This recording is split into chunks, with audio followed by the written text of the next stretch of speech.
APR, APY, liquidité de marché, profondeur de marché. Généralement, ce sont des termes qui dérangent la plupart des cryptos investisseurs, alors que tout le monde devrait maîtriser cela pour rentabiliser au mieux son investissement. Dans cette vidéo, je vais t'expliquer ces différents termes de manière claire et pratique. Si ça t'intéresse, reste jusqu'à la fin de la vidéo. Salut, bienvenue à toi, je suis Karine, promotrice de la Karine Academy, une start-up spécialisée dans l'accompagnement et la formation de particuliers désireux de créer un patrimoine viable et fiable via leurs investissements dans les cryptos actifs. Donc aujourd'hui, je vais te parler des taux dans la crypto. J'adore ça. Donc là, on va commencer avec le premier APR, APR et APY et ensuite on va terminer avec la profondeur et la liquidité de marché. APR signifie Annual Percentage Rate, c'est-à-dire le taux annuel en pourcentage, tandis que APY signifie Annual Percentage Yield, c'est-à-dire le taux annuel en rendement. Pour faire simple, APR c'est comme on dit l'intérêt simple en finance et l'APY c'est l'intérêt composé. L'intérêt simple, c'est-à-dire cet intérêt que tu as sur une période bien définie sur une somme que tu as donnée, alors que l'intérêt composé, c'est le fait d'avoir de l'intérêt qu'on ajoute sur la somme de base que tu avais et c'est sur ce total que tu as qu'on va générer encore de l'intérêt sur l'intérêt et l'intérêt. C'est pour ça que généralement, il est conseillé de choisir tout ce qui a trait à l'APY parce que les intérêts composés rapportent plus que les intérêts simples. Donc, on va aller sur un exemple de calcul très basique. Imaginons que tu as 50 000 francs et que tu veux placer ça sur un APR, c'est-à-dire un intérêt simple de 5% annuel. Donc, c'est-à-dire que sur 5 ans, on te donne 5% de la somme. Donc, ce que tu vas faire, c'est juste faire 100 000 francs fois 5 et tu vas diviser ça par 365 jours. Ça va te donner un intérêt et ce sera cet intérêt-là que tu auras à la fin de un an d'investissement. Maintenant, si tu prends les mêmes 50 000 francs et que tu mets ça sur un intérêt composé de 5%, tu auras forcément une somme qui est beaucoup plus grande à la fin. Parce qu'on va calculer tes intérêts mensuels et on va rajouter l'intérêt mensuel sur la somme.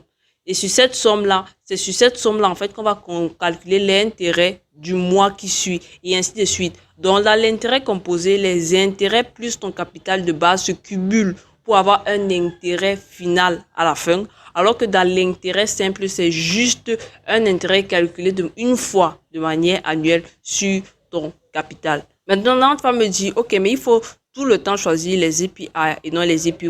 Pas forcément, parce que quand on parle de APR et de APR, généralement, c'est dans la finance décentralisée. Sur cette plateforme-là, on affiche généralement les deux, que ce soit l'APR et l'APY. Mais aussi, dans certains cas, on n'affiche pas toujours l'APY parce que l'APY peut être changeant, il est variable, il n'est pas fixe. Alors que l'APR, en fait, l'intérêt annuel, donc par pourcentage, va être fixe la plupart du temps. Donc, ce qui est recommandé pour pouvoir faire un calcul plus simplifié de ce que tu vas avoir sans te tracasser la tête, c'est de choisir des plateformes qui t'affichent directement l'APR pour que tu puisses au mieux sélectionner ton investissement et mieux le suivre. Quand tu vas me dire génial Karine, mais où est-ce que je peux retrouver ça? Tu as des plateformes qui vont te proposer ça, les APR, les APY, tu as Bifi Finance, tu as Curve Finance, tu as Pancake Bunny, il y a Pancake Yield. Bref, tu as plein de plateformes. Tu as même Autofarm qui va te proposer généralement des intérêts composés. Donc, en faisant juste quelques petites recherches, tu pourras avoir accès à des plateformes qui te permettent d'avoir non seulement des intérêts simples, mais aussi des intérêts composés sur tes investissements crypto. En bonus, tu peux aller sur le site APR to APY pour pouvoir faire des conversions. C'est-à-dire que si tu as une somme et que tu veux calculer combien est-ce que ça va te faire si tu investis sur tel APR ou alors sur tel APY sur une plateforme, tu peux aller sur ce site et ça calculera tout cela automatiquement pour toi. On va finir avec la liquidité et la profondeur de marché. Ça, ce sont deux thèmes simples que tu dois juste maîtriser parce que la liquidité de marché, c'est le point. Non, c'est à quel point un actif peut s'échanger facilement sur le marché. ça qu'on appelle la liquidité. C'est pour ça que si un actif n'est pas très liquide, ça veut dire que si tu veux faire un échange entre peut-être tes cryptos et un stablecoin, on va te dire qu'il n'y a pas assez de liquidité et là, ça peut te coincer à une étape du marché. Donc, c'est important d'investir sur des actifs qui sont assez liquides. C'est pour ça que quand tu vas sur des sites comme CoinMarketCap, quand tu vas sur la partie échange ou alors marché, tu vas te rendre compte qu'il y a une notation en vert. Vert, ça veut dire bien liquide, orange, ça veut dire moins liquide, rouge ou alors bas, ça veut dire que c'est à éviter. Donc, par exchange, on te dit, ici, tu peux bien échanger ta crypto, ici, tu peux pas, ici, tu peux, et ainsi de suite. Donc, la liquidité de marché, c'est quelque chose que tu dois d'abord suivre avant même de faire ton investissement dans une crypto bien précise. La profondeur de marché. La profondeur de marché, c'est le combien en pourcentage un actif peut voir son prix monter ou descendre selon une somme donnée déposée simultanément sur les exchanges. Donc, ça veut dire quoi? Imaginons que tu te dises, je vais prendre une crypto sans faire de pub pour imaginons peut-être, je sais pas, Atom.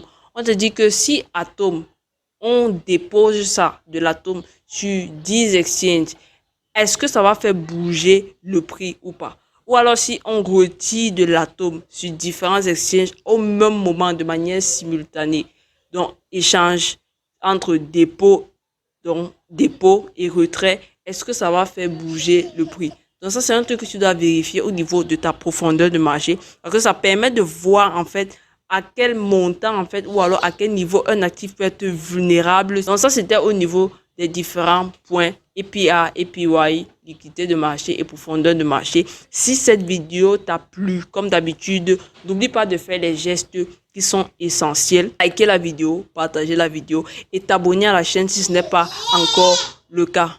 Et si tu veux aller plus loin dans l'aventure, comme d'habitude, premier lien dans la description, tu as notre formation gratuite Crypto Starter. Et si tu veux nous retrouver sur Facebook, il y a notre page Karine Academy. Le lien est aussi en description. C'était Karine. N'oublie pas d'être crypto actif ou alors crypto active. Et je te dis à la prochaine pour une nouvelle vidéo.